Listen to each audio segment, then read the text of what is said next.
क्या सच में जय संतोषी माँ नाम की मूवी ने बर्बाद कर दिया इन कलाकारों का करियर? जानिए सच्चाई। 1975 में जय संतोषी माँ नाम की एक मूवी रिलीज हुई। यह वह दौर था जब लोग संतोषी माँ के नाम तक को नहीं जानते थे। टेड एक्सपर्ट का कहना था कि कौन बेवकूफ़ इस देवी की फिल्म देखने जाएगा जिसके बारे में आज तक किसी ने सुना ही नहीं। इसके बाद संतोषी माँ ने ऐसा चमत्कार किया, उसने पूरी बॉलीवुड इंडस्ट्रीज को हिला कर रख दिया। जिस फिल्म को देखने पहले हफ्ते भर में 100 लोग आए थे, उस फिल्म को अगले ही हफ्ते न जाने कैसे शोले जैसी फिल्म के शोज को बंद करवा दिया। जय संतोषी माँ के सारे शोज हाउसफुल होने लगे। ऐसा कैसे हुआ, इसका जवाब किसी भी सिनेमा के जानकार के पास नहीं था। तब लोगों ने यह कहा कि यह देवी माँ की ही इच्छा है कि वो लोग माँ के बारे में जाने। हाल यह हुआ कि थिएटर वाले ने फिल्म के शोज बढ़ा दिए। हालात अब यह बन बैठा कि लोग अपने परिवार के साथ गांव से शहर आने लगे सिर्फ और सिर्फ इस फिल्म को देखने के लिए। इंटरव्यू के दौरान फिल्म की लीड हीरोइन अनीता गुहा ने बताया था कि मुंबई के बांद्रा में भगवान की फिल्में कोई नहीं देखता था, मगर फिर भी जय संतोषी माँ उस थिएटर में 50 हफ्तों तक लगातार चली थी। यह माना जाता है कि इस फिल्म को सुपरहिट करार करने में महिलाओं का एक बहुत बड़ा हाथ था। बताया जाता है कि जैसे ही सिनेमाघरों के दरवाजे बंद होते, स्क्रीन मंदिर में बदल जाती थी। इस फिल्म का गाना मैं तो आरती उतारूं रे इतना ज़्यादा फेमस हुआ था कि आगे चलकर मंदिरों में इसे संतोषी माँ की आरती के रूप में इस्तेमाल किया जाने लगा।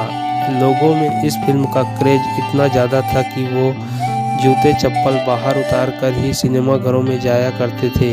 इस फिल्म को बनाने वाले विजय शर्मा ने बताया, उनके पास सब कुछ था मगर घर में एक बच्चा नहीं था। उनकी बीवी कई सालों से मां बनने की कोशिश कर रही थी मगर ऐसा हो नहीं पा रहा था। तब एक बूढ़ी औरत ने मेरी पत्नी को संतोषी मां का व्रत रखने को कहा। व्रत रखने के 11 हफ्ते के बाद ही मेरी पत्नी गर्भवती हो गई।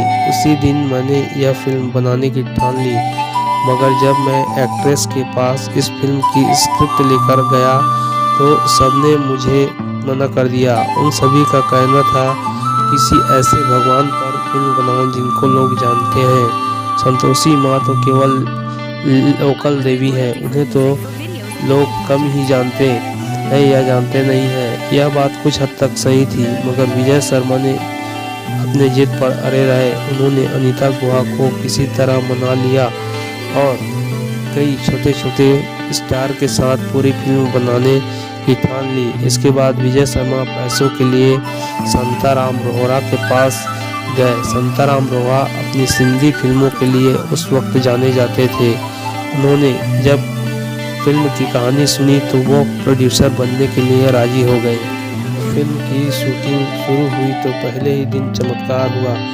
फिल्म में संतोषी माँ का किरदार निभाने वाली अनीता गुहा सेट पर देर से पहुंची। उनका नाश्ता उन्होंने मिस कर दिया। उसके बाद जब शूटिंग शुरू हुई तो इतना टाइम लगा कि उन्होंने लंच और डिनर भी मिस हो गया। पूरा दिन उन्होंने सिर्फ पानी पीकर गुजारा। इसके बाद उनको लगा कि शायद संतोषी माँ ही कोई इशारा कर रही हैं। फिल्म में अनीता गुहा शूट में ज़्यादा नहीं थी, 10-11 शूट उन्हें देने थे। तो अनीता ने ठान लिया कि जब भी वह शूट के लिए आएंगी तो व्रत रखकर ही आएंगी। जिस दिन वह संतोषी माँ का किरदार निभाती, वह दिन भर अन्न का एक दाना धारण नहीं करती थी। आखिरकार फिल्म में उनकी और दूसरों की मेहनत रंग लाई। लोगों ने उनका बाहर निकलना ही मुश्किल कर दिया। जिस भी रास्ते से वो जाती, लोग उनकी पूजा आरती करने लग जाते थे। कुछ लोग तो अपने बच्चे उनकी गोद में डाल दिया करते थे। जय संतोषी माँ की फिल्म की शुरुआत में ही लिखा आता था कि यह फिल्म सिर्फ और सिर्फ माँ के ही आशीर्वाद से ही बन पाई है। उस समय लोगों का कुछ ऐसा ही मानना था, मगर फिर एक अनजान बूढ़ी औरत सामने आती है और कहती है कि नहीं, यह फिल्म साबित है।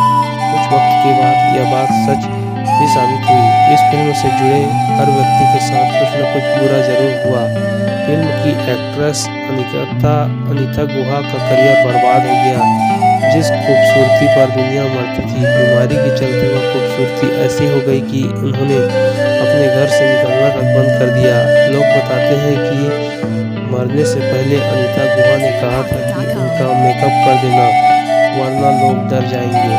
फिल्म में बाकी किरदार निभाने वाले ज़्यादातर कलाकारों के साथ भी ऐसे ही कुछ हुआ। हालांकि फिल्म ने करोड़ों रुपए छापे, मगर यह पैसा कभी विजय शर्मा और शांताराम तक नहीं पहुंचा। बताया जाता है कि जय संतोषी मां फिल्म को कोई वितरक लेने के लिए तैयार नहीं था।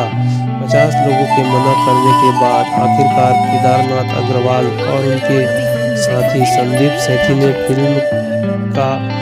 फिल्म को डिस्ट्रीब्यूट करने का जिम्मा उठाया। फिल्म रिलीज हुई, ऑल टाइम हिट रही, मगर बनाने वालों को पैसे की शक्ल देखना तक नसीब नहीं हुआ।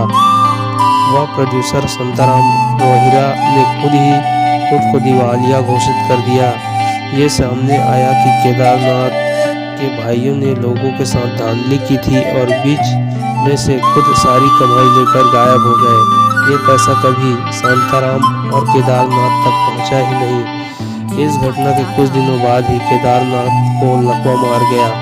आसान शब्दों में कहा जाए तो फिल्म जय संतोषी मां हिट रही, मगर भगवान के नाम पर पैसा कमाने की कोशिश करने वाला हर इंसान बर्बाद हो गया। शोले जैसी फिल्म को टक्कर देने वाली जय संतोषी मां की कहानी आप सभी को कैसे लगी, आप हमें कमेंट करके जरूर से जरूर बताएं।